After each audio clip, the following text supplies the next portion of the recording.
So I went to the Moma today, and Yoko Ono is having a solo exhibition, and it was really exciting because Bjork had a solo exhibition just before, and Bjork and Yoko Ono are two artists I really admire, and they both happen to be having their own exhibit for the first time at Moma just a little bit after I moved to New York City. So I went today, and man, I just love the way she thinks. So I'm just going to share a few of her pieces. I actually listened to the free audio description thing that they give you at the museum, and I don't usually do that, but I know her work is very conceptual and rich, and so I wanted to have more background. But what's great is she's actually talking in it. She's describing her own pieces, so it was like another gift of her, just another form of art to hear her speak herself. So the few things that stand out, she made a piece called White Chess Piece, and it's a chessboard where all the pieces are white, and the instruction is to play until you forget which pieces are yours.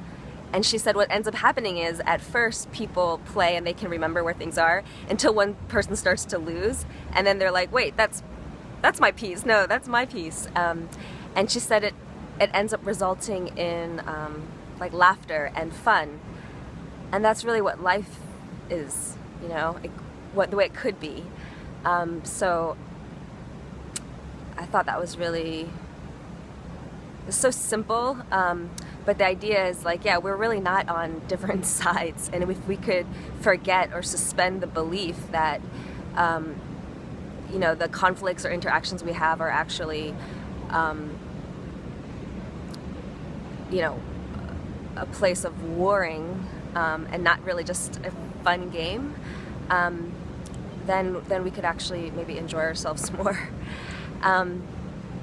And she had another piece which was a room in which the everyday objects were all cut in half, and the idea was that, you know, that is actually the way life is. We're all incomplete, and not just in the traditional sense of, you know, we're incomplete people because we need to find another person, but that everything that we see is only part of the reality. So half of it is invisible, and the other half is what we see. And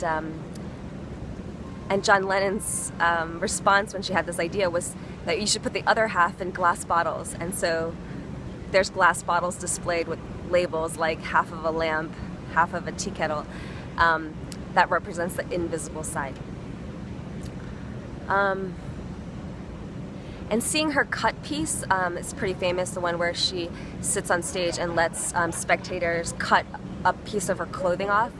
I never saw it in its entirety, but I saw one video of her performing this, and it's really disturbing. There's like this one kind of young kid in there who kind of goes up twice, and the second time he takes a long time cutting up like all of her top and slip, and then cuts her bra straps, and it was really it's actually really hard to watch for me.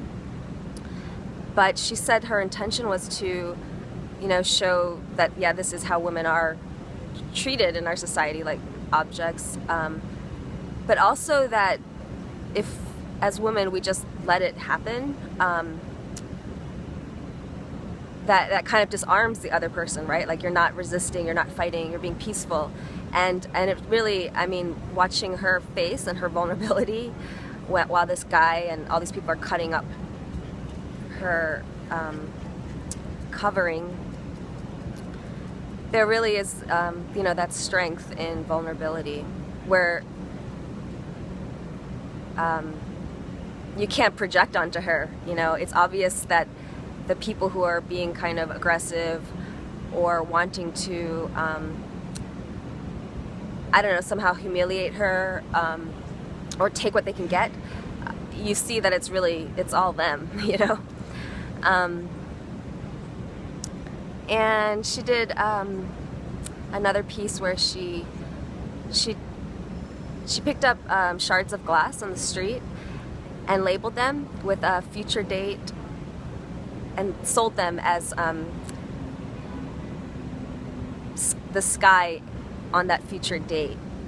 And she said what was interesting is when she'd give them to people, that people would say, oh, that's my birthday, or that's when we got married, and that the dates meant something to someone, each date, no matter how random it seemed.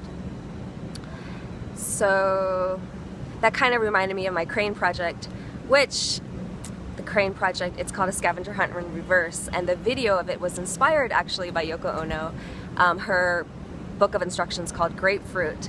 And I didn't know this, but the reason why it's called grapefruit is because a grapefruit is a hybrid fruit, and it represented the fact that Yoko Ono uses both Eastern and Western influences in her art, but I actually think it's more than that. I think she's we're all hybrids, right? Spirit and human. So yeah, I'm thankful that someone with her mind and way of seeing exists. She's like a complete optimist and very active in her desire for peace in the world, but she's completely an idealist and so creative and unique, and I love that. So